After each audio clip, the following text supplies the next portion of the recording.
الرحمن الرحیم۔ سب سے پہلے تو میں میڈیا کا انتہائی مشکور ہوں کہ بڑے شارٹ نوٹس پہ سب دوست تشریف لے کے آئے، اور آج کی پریس کانفرنس کپاس کی زبوحالی، گندم کی تباہی، زراعت کی اوورآل زبوحالی کے عنوان پہ میں اپنا فرض سمجھتا ہوں کہ زراعت کے بارے میں جو بھی حقائق ہوں وہ اپنی قوم تک، اپنے اس پاکستانی قوم کی 25 کروڑ عوام تک پہنچائیں، ان کو بتائیں کہ کسان کے کیا حالات ہیں، زراعت کے کیا حالات ہیں، اور اس وقت زراعت کتنی مشکلات سے گزر رہی ہے،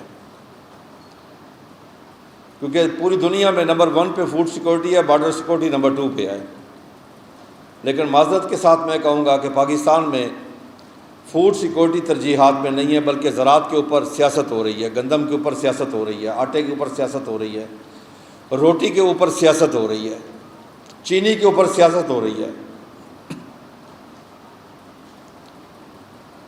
جب کاشتکار کا وقت آتا ہے، جب اس کی فصل ہارویسٹ ہوتی ہے، تو نہ اس کے ساتھ حکومت ہوتی ہے، اور میں معذرت کے ساتھ کہوں کہ قوم بھی اس کے ساتھ نہیں ہوتی، جن کے لیے وہ دن رات محنت کرتا ہے، سٹرگل کرتا ہے، کوشش کرتا ہے، اس کے لیے کوئی آواز بلند نہیں کرتا کہ اس کو اس کی پیداواری لاگت بھی ملنی چاہیے اور جائز منافع بھی ملنا چاہیے۔ ان 2 سالوں میں گندم میں ہمیں 2200 ارب روپے کا نقصان ہوا ہے۔ کپاس کی فصل ہماری ٹوٹلی زبوحالی کے شکار ہے، حالانکہ ٹوٹل آپ کی جو ایکسپورٹ ہے اس میں تقریباً 65% کپاس کا حصہ ہے، جس سے ملک چلتا ہے۔ اگر آپ کی $30 بلین ایکسپورٹ ہے تو $30 بلین میں 18 سے $20 بلین صرف کپاس کا حصہ ہے، لیکن اب ایک سازش کے تحت کپاس کو اس ملک سے ختم کیا جا رہا ہے بالکل ہی۔ وہ انٹرنیشنل ایجنڈا بھی ہو سکتا ہے، وہ امریکن ایجنڈا بھی ہو سکتا ہے، کیونکہ امریکہ کی سب سے بڑی منڈی کپاس کی وہ پاکستان ہے۔ 92 میں نے کپاس کی کاشت شروع کی تو ہماری پروڈکشن تھی 1 کروڑ 28 لاکھ بیل، انڈیا 1 کروڑ 10 تھا، اور ہماری کاٹن بیل کا وزن تھا 170 سے 180 کے جی۔ آج ہماری کاٹن بیل کا وزن ہے 150 کے جی، 150 کے جی، وزن بھی کم کر لیا۔ ہم آ گئے 1 کروڑ 28 سے پچھلے سال 52 لاکھ۔ اگر ہم وہ وزن نکالیں تو 45 لاکھ بنے گی میکسیمم، اور انڈیا چلا گیا اسی وزن کے ساتھ 4 کروڑ کے اوپر۔ ہمارے لیے باعث شرم بھی ہے، اور آج ہماری امپورٹ ایکسپورٹ کا جو ڈیفیسٹ دن بدن بڑھ رہا ہے اس کی وجہ صرف یہی ہے کہ ہم نے کپاس کو اپنی ترجیحات میں نہیں رکھا، انویسٹمنٹ کی، نہ بہتر سیڈ لا سکے، نہ بہتر ریسرچ لا سکے، نہ کاشتکار کو بیلنس یوز آف فرٹیلائزر کروا سکے، نہ اس کی پیداواری لاگت کو کم کر سکے، بلکہ دن بدن اس کی پیداواری لاگت دنیا سے کہیں زیادہ ہے۔ گندم کو اس کی اگر پیداواری لاگت تھی 3400 روپے تھی، تو آپ سب کے سامنے اس کو ریٹ ملا ہے 1900، 2000، 2100 روپے جب اس کی ہارویسٹ ہوئی ہے۔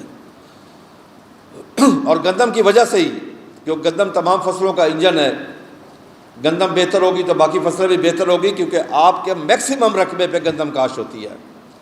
آپ کے پاس جو زیر کاشت رقبہ ہے پاکستان میں وہ کوئی 4.5 کروڑ ایکڑ ہے، اس میں 2.5 کروڑ ایکڑ پہ گندم کاشت ہوتی ہے۔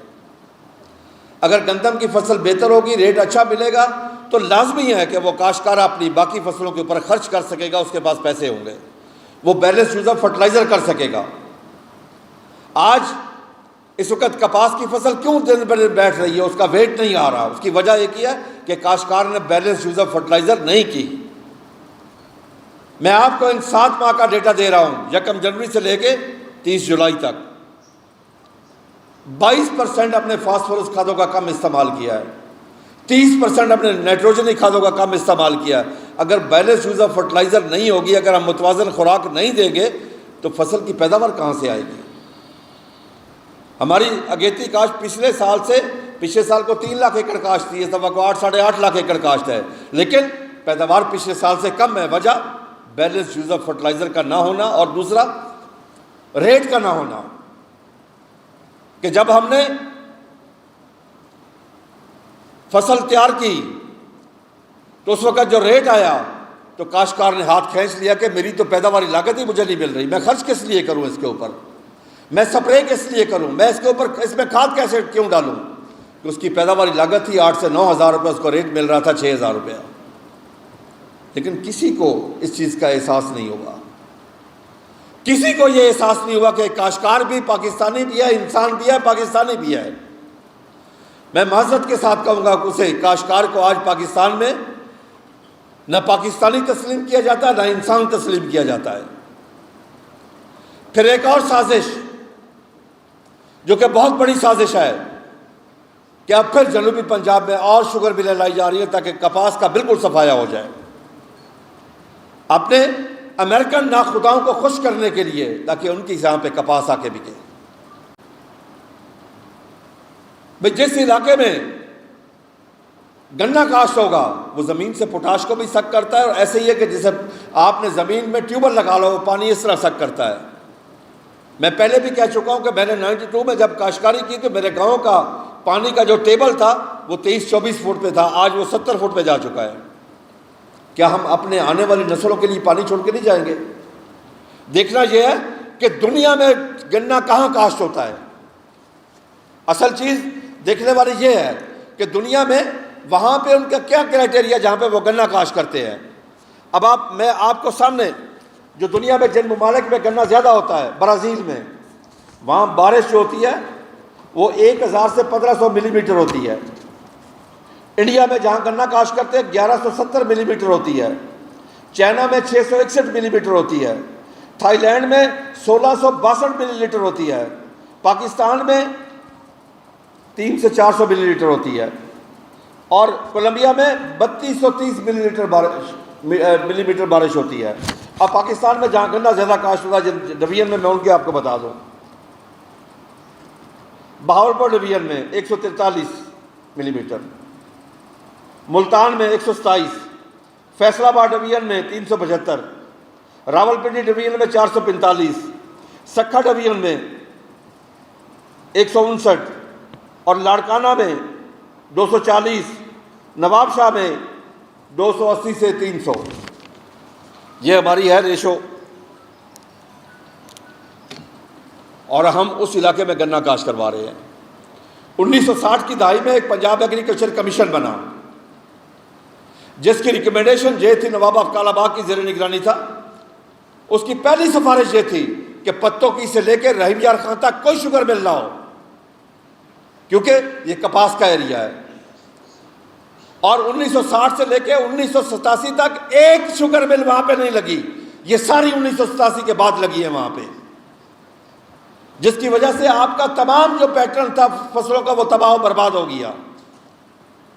اگر ہم کپاس کو ناکام کرتے ہیں وہاں پہ پھر مکی بھی آئے گی، گنا بھی آئے گا، چاول بھی آئے گا، وہاں پہ آلو بھی آئے گا، یعنی جن علاقوں میں آلو اور مکی کاشت ہوتے ہیں ان کو بھی ریٹ نہیں ملے گا۔ سپلائی اینڈ اگر سپلائی زیادہ ہو جائے گی، ڈیمانڈ کم ہوگی تو پھر یہ ہوگا۔ اب آپ کے سامنے ہے کہ ہماری امپورٹ ایکسپورٹ کا کتنا ڈیفیسٹ بڑھا ہے اس دفعہ، میں کئی دفعہ آپ کو بتا چکا ہوں۔ حکومت نے کہا کہ ہم نے 2 چیزوں کو ڈی ریگولیٹ کیا ہے، گنے کو اور گندم کو۔ مجھے دکھ کے ساتھ کہنا پڑتا ہے حکومت نے ہمارے ساتھ، خدا کی قسم میں کھا کے کہتا ہوں، منافقت کی ہے، جھوٹ بولا ہے ہمارے ساتھ کاشتکار کے ساتھ، اور سراسر زیادتی کی ہے کاشتکار کے ساتھ۔ اگر ڈی ریگولیٹ کیا تھا تو اس کو ڈی ریگولیٹ رہنے دیتے، پھر ہر سال نیا نوٹیفیکیشن نہ کرتے۔ جب ہماری گندم آئی ڈی ریگولیٹ ہے، اب 21 تاریخ کو حکومت پنجاب نے لیٹر جاری کیا ہے، مراسلہ جاری کیا ہے تمام کمشنر ڈی سی او کو، یہ ہے وہ مراسلہ میرے پاس ہے وہ، کہ گندم کی قیمتیں بڑھ رہی ہیں، کنٹرول کرو۔ حالانکہ اس وقت جتنی بھی گندم کی قیمت آئی اس میں بھی پیداواری لاگت کاشتکار کی پوری نہیں ہوتی۔ اس کی پیداواری لاگت ہے 3300-3400 روپیہ، اور وہ کہاں تک ریٹ گیا؟ 2700-2800 روپیہ۔ فوری آئی ڈی سی کمشنر اے سی سارے ایکشن میں ہیں، اور فوری طور پر وہ ایکشن لے رہے ہیں۔ بھئی کیا کاشتکار نے زندہ نہیں رہنا؟ کیا کاشتکار کا کوئی حق نہیں ہے کہ وہ اپنے بچوں کو تعلیم دلوا سکے؟ کیا کاشتکار کا کوئی حق نہیں ہے کہ وہ اپنی بچیوں کی شادی کر سکے؟ کیا کاشتکار کا کوئی حق نہیں ہے کہ وہ اپنے بچوں کا علاج بھی کروا سکے؟ کیا کاشتکار کا کوئی حق نہیں ہے کہ وہ اپنے بچوں کو خوراک دے سکے؟ یعنی ظلم کی انتہا ہے۔ گنے کو ڈی ریگولیٹ کیا گیا، ہمیں ریٹ، جب ہمارے ریٹ کی ڈی ریگولیٹ ہے اس کے بعد چینی کا ریٹ فکس کیا گیا. جب آپ کسی چیز کو ڈی ریگولیٹ کرتے ہیں تو اینڈ ٹو اینڈ وہ ڈی ریگولیٹ ہوتا ہے, اس کا آپ ریٹ طے نہیں کر سکتے. پھر وہ انٹرنیشنل مارکیٹ کے ساتھ چلتی ہے ہر چیز. اگر آپ آج بھی باہر سے گندم منگوائیں تو ملتان میں آپ کو 36-37 پہ گندم پڑے گی وہ, لیکن اپنے کاشتکار سے وہ گندم 1900, 2000, 2100 میں لی گئی ہے. اپنے کاشتکار پہ ظلم کیا گیا ہے. اب ایک اور ظلم کی تیاری ہو چکی ہے, بلکہ اس پہ بہت ساری میٹنگز ہو چکی ہے کہ اب چینی کو باہر سے امپورٹ کیا جائے صرف شوگر مل کو فائدہ پہنچانے کے لیے, کہ نومبر, دسمبر میں, اکتوبر میں باہر سے اگر چینی آئے گی تو شوگر مل والے کہیں گے چینی فالتو ہے, کاشتکار کو وہ ریٹ نہیں دیں گے, صرف کاشتکار کے ساتھ زیادہ. حالانکہ چینی وافر پڑی ہے آپ کے پاس, چینی کی پاکستان میں کوئی کمی نہیں ہے. چینی تو 85% کمرشل میں استعمال ہوتی ہے, 15% گھریلو استعمال میں ہوتی ہے, صرف 15%.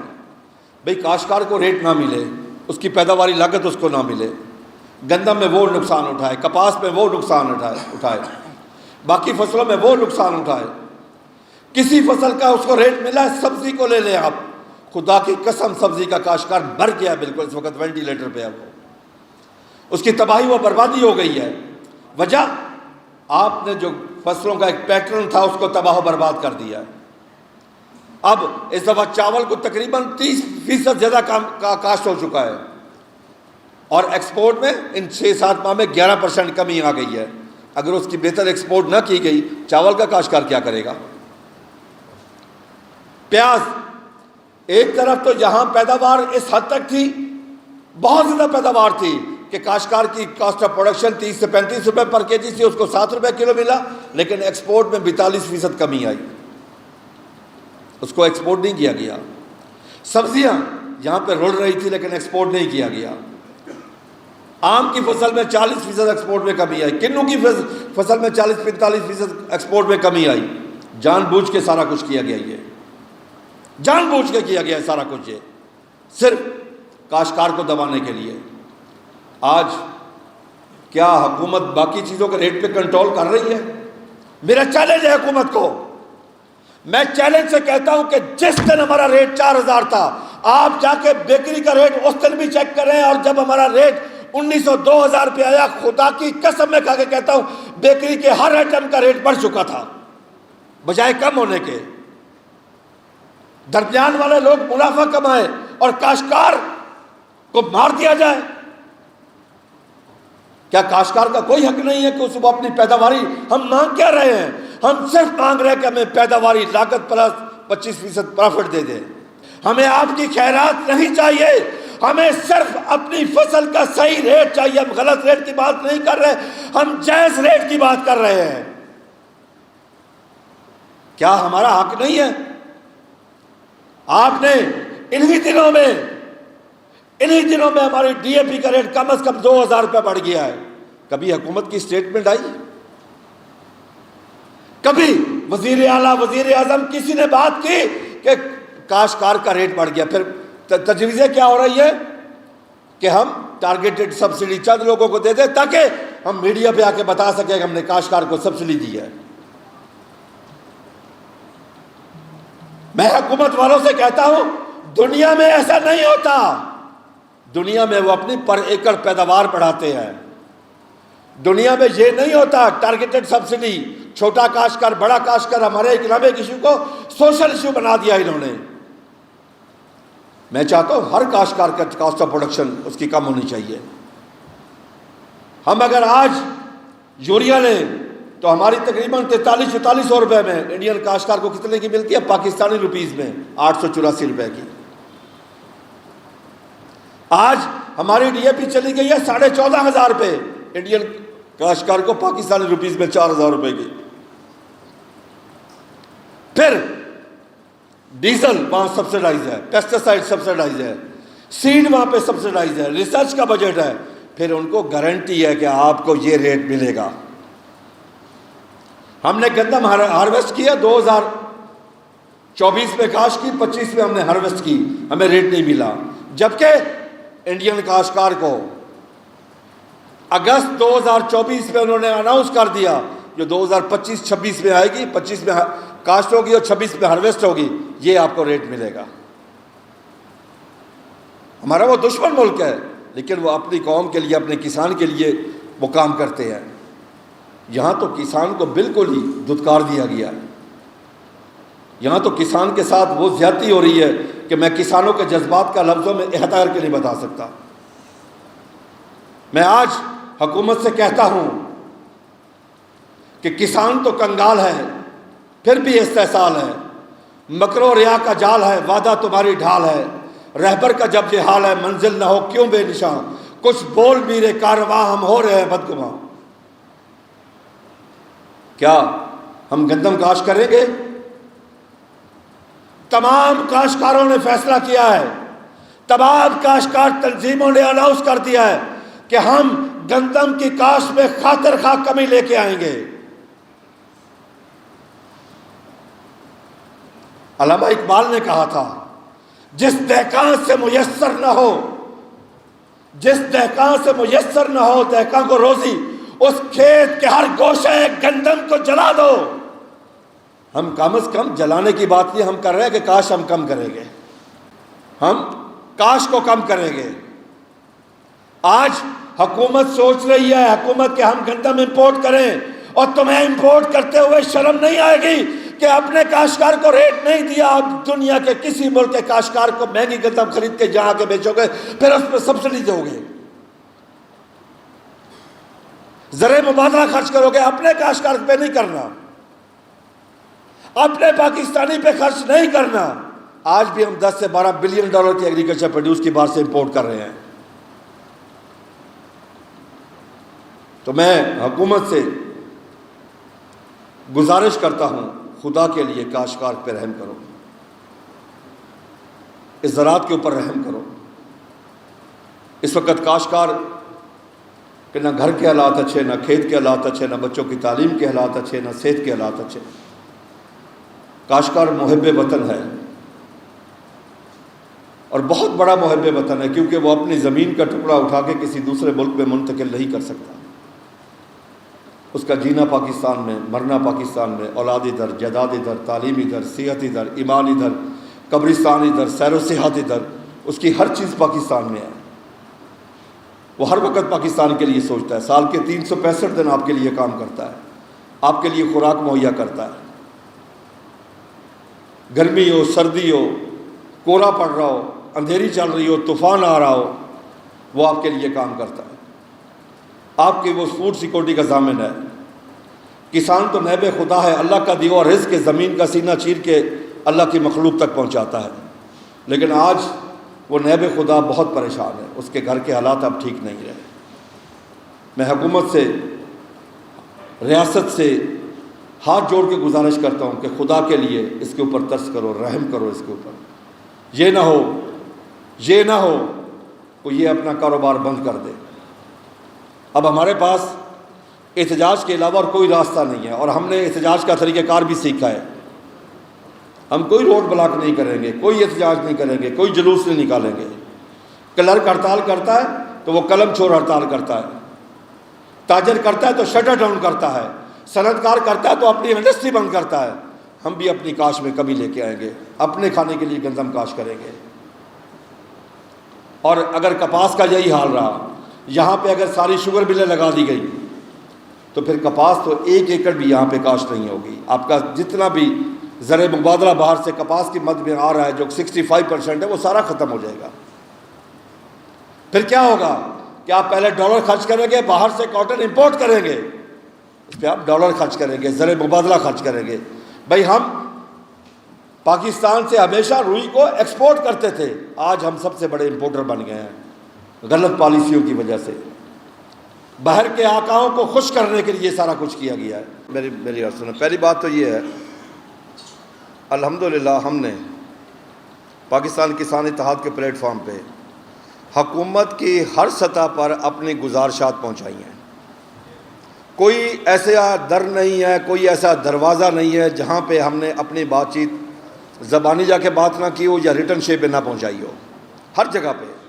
ہاں البتہ آپ کو میں یہ بھی عرض کر دوں، احتجاج کے اپنے اپنے طریقہ کار ہوتے ہیں بات منوانے کے. پچھلی دفعہ آپ کے سامنے گندم جو میں کمی آئی ہے 29 لاکھ ٹن کی کمی آئی ہے پچھلے سال. کاشتکار نے خود کمی کی ہے نا, حالانکہ ہم نے کمپین نہیں چلائی تھی اس وقت. اب ہم باقاعدہ طور پہ, کیونکہ اس سے بڑا احتجاج اور کوئی نہیں ہے, ہم مانگ کیا رہے ہیں؟ قوم کیوں نہیں ہمارے ساتھ کھڑی ہوتی؟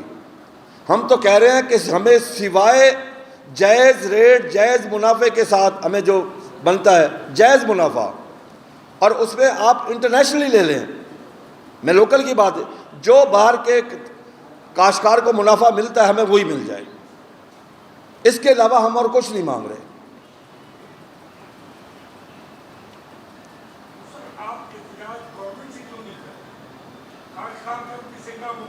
مجھے آپ ایک چیز بتائیں, مجھے آپ ایک چیز بتائیں. ایک لالچی آدمی مرا, اس کا قبر میں حساب کتاب ہوا. فرشتوں نے اس پہ سوال کیا, من ربوں کا, من رسولوں کا, من دینوں کا. آخری سوال کیا, جنت پہ جانا پسند کرو گے یا دوزخ میں؟ وہ کہتا صاحب جہاں 2 پیسے کا فائدہ ملے. اگر کاشتکار کو اس بات کا یقین ہو کہ میری پیداواری لاگت ہی مجھے نہیں آئے گی, اور 2 سال نہیں آئی, 2 سال اس کو پیداواری لاگت نہیں ملی, تو پھر اگلے سال تو اس کی کاشت کرنے کی ایکچولی سکت نہیں ہے, اس میں جرت نہیں ہے کاشت کرنے کی, اس کے پاس پیسے نہیں ہے کاشت کرنے کے لیے. حکومت نے اعلان کیا کاشتکار کو سبسڈی دینے کے لیے, وہ بھی سن لیں. جب یہ گندم آئی تھی جو پچھلی ہارویسٹ ہوئی ہے کہ 15 ارب روپے ہم سبسڈی دے رہے ہیں, میں نے کیلکولیٹ کیا, ہمیں 1900 روپے فی من اصل ریٹ سے کم مل رہا تھا, اور وہ 27 روپے فی من امپیکٹ بن رہا تھا. 27 روپے کی سبسڈی تھی وہ.